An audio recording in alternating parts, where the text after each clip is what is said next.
Trump کی security policies میں افغانستان اور پاکستان کا ذکر کیوں نہیں ہے؟ امریکہ کے صدر ڈونلڈ ٹرمپ نے نئی نیشنل سیکیورٹی اسٹریٹجی جاری کر دی ہے، جس میں نمایاں طور پر معیشت کو بنیادی ترجیح دی گئی ہے۔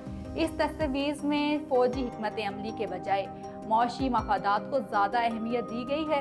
یہ واضح کیا گیا ہے کہ امریکہ فرسٹ پالیسی ہی تمام فیصلوں کی بنیاد ہوگی۔ اس اسٹریٹجی کا سب سے بڑا رخ چین کی جانب ہے۔ اگر اس کا موازنہ صدر جو بائیڈن کے 2022 کے نیشنل سیکیورٹی اسٹریٹجی سے کیا جائے تو اس کا ایک نمایاں فرق سامنے آتا ہے۔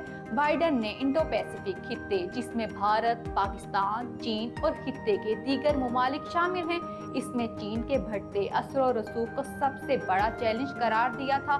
لیکن ٹرمپ کی پالیسی اس دعوے سے مختلف ہے۔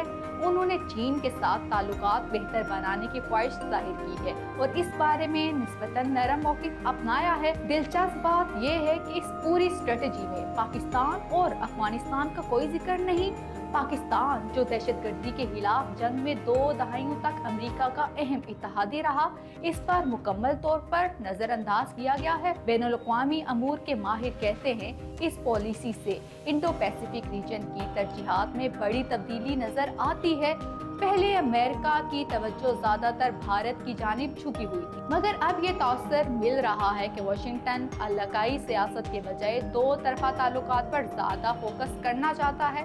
پاکستان اور افغانستان کا ذکر نہ ہونا اس جانب بھی اشارہ کرتا ہے کہ امریکہ شاید ہر ملک کے ساتھ الگ الگ بنیادوں پر تعلقات استوار کرنا چاہتا ہے، نہ کہ خطے کو ایک بلاک کے طور پر دیکھنا۔ جو بائیڈن کے 2022 کے پالیسی میں افغانستان کو واضح طور پر شامل کیا گیا تھا۔ اس وقت واشنگٹن نے کہا تھا کہ انخلا کے باوجود امریکہ نہیں چاہتا کہ افغانستان کسی شدت پسند گروہ کے لیے محفوظ پناہ گاہ بنے یا امریکی سلامتی کے لیے خطرہ پیدا کرے۔